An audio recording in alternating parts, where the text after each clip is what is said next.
Bonsoir Frédéric Lebas. Bonsoir Thierry. Vous êtes l'un des cofondateurs de la marque Muse. Donc, merci de nous accueillir ici à Wonder Fair de Luxembourg. Est-ce que vous pourriez nous faire une petite présentation de votre marque, de votre univers et de vos produits, s'il vous plaît? Alors avec grand plaisir. Alors au niveau de la marque, Pascal, Robert et moi-même, on s'est décidé il y a 3 ans en arrière de se lancer dans le monde de l'horlogerie pour nous-mêmes. Parce qu'on a plus de 25 ans d'expérience derrière nous, mais on s'est dit faisons quelque chose de différent. Faisons quelque chose pour faire rêver les autres.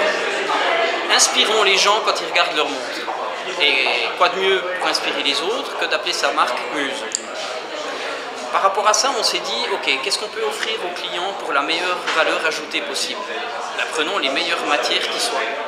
Alors on a souhaité prendre du titane, parce que ça va très bien, c'est léger, c'est agréable au porter, du point de vue thermique, du point de vue anti-allergène et autres, c'est très agréable. On a choisi la pierre naturelle pour les cadrans, parce qu'il y a une vraie valeur ajoutée par rapport à la force de la pierre et par rapport à sa beauté, et qui rend ces différentes montres uniques.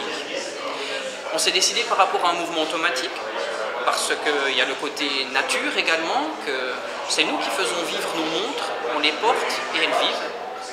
Et le dernier point, c'est qu'on ne voulait pas indiquer l'heure comme tout le monde, parce que l'heure nous appartient à chacune et à chacun d'entre nous. Et d'avoir une montre à 2 aiguilles, finalement, c'est très commun. On arrive à lire l'heure à la montre de l'autre et c'est dommage. C'est un petit côté égoïste que l'on a. Et pour ce faire, nous aussi, on a des inspirations. On s'inspire de l'art, de l'architecture, de la nature.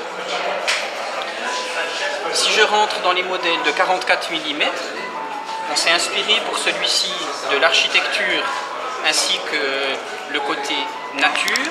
Alors pour le côté architecture, on retrouve des lignes parallèles et perpendiculaires, comme on va trouver dans tout type d'architecture justement. Et si je fais tourner les disques, on retrouve une structure d'une améthyste ou d'un cristal de quartz qu'on vient couper en longueur. Et voilà ce qui se passe lorsque l'heure bouge. Alors là, je suis en train de tourner à l'envers, certes, mais l'effet est le même.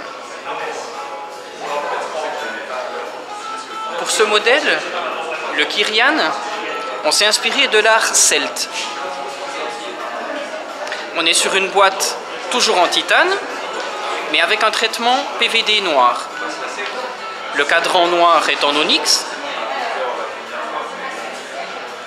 Et voilà le design qui évolue au fil du temps. L'avantage d'avoir ce type de graphique, c'est que les géométries changent et on a, à chaque fois qu'on regarde l'heure, une autre montre à son poignet.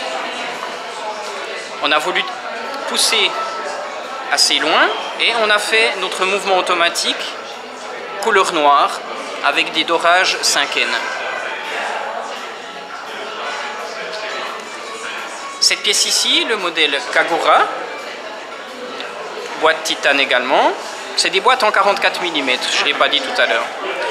Le cadran est en aventurine ici, l'hexagone, la forme de base, la base de tout au niveau de la nature, le nombre d'or, toute structure géométrique que l'on va retrouver d'un point de vue naturel, mais aussi dans les automobiles ou dans toute la technique, c'est l'hexagone. Et voilà ce qui se dessine au fil du temps. Ici on voit le mouvement avec un traitement de ruthénium anthracite qui permet de s'approcher grandement de la couleur du titane naturel. Les modèles 37 mm. Vous avez pensé aux dames aussi? Alors on a pensé aux dames, les montres. mais c'est ça, exactement. Au départ c'était modèle féminin, mais finalement on a 10% de la jante masculine qui préfère le modèle 37. Et pareil pour le modèle 44 mm, où il y a des femmes qui préfèrent avoir une montre plus importante. Ici l'inspiration c'est la fleur de lotus. Alors pareil au niveau du mouvement, pareil au niveau du cadran, on est sur un cadran en onyx. Par contre là c'est la géométrie de la fleur de lotus que l'on va retrouver au fil du temps. Ce que j'ai pas encore dit et que je peux ajouter pour les personnes qui nous écoutent, pour tous nos modèles, la zone pleine c'est les heures, et la zone partielle, c'est les minutes. Donc là, il serait 8 heures et 11 minutes.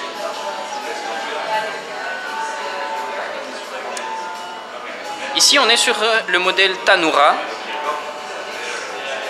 toujours en titane, mais avec un traitement d'or 5N.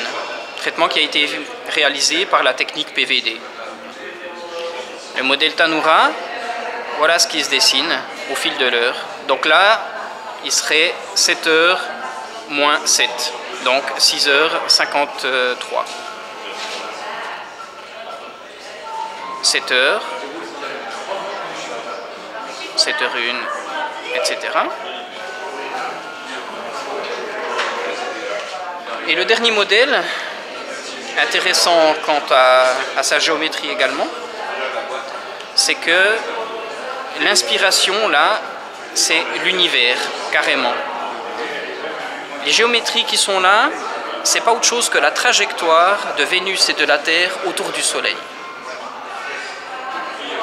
Et d'ailleurs, avec l'aventurine derrière, c'est assez magique de se rendre compte, de s'imaginer justement dans une galaxie avec un Soleil au milieu et les trajectoires des planètes autour, ou alors dans l'infiniment petit, s'imaginer dans un atome avec des électrons qui gravitent autour du noyau.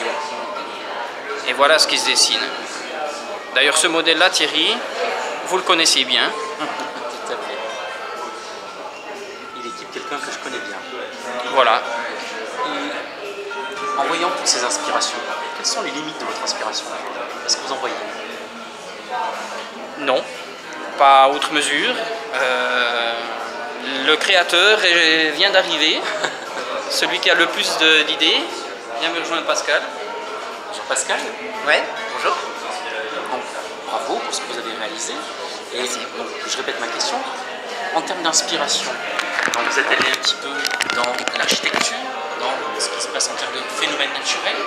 Quelles seraient selon vous les limites de votre inspiration? Est-ce que vous en voyez? Alors finalement, vous dites que vous aimeriez explorer un petit peu tout ce qu'il peut y avoir autour de vous. Exactement, et je pense que Frédéric vous en a parlé, mais on s'inspire des géométries de l'univers, les géométries sacrées de l'univers. Et l'univers, c'est juste infini, et je pense que notre création, pareil.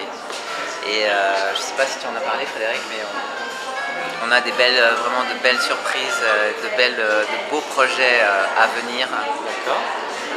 Avec, en conservant l'ADN, mais en le travaillant d'une nouvelle manière. Et on se réjouit de vous présenter vraiment des choses à la fin de cette année. Vous nous donnez rendez-vous sur la fin de l'année, c'est ça? Tout à fait, au mois de décembre. On y sera, passion légère, avec toutes les tendances. Merci Thierry, avec plaisir. Nos lecteurs et followers.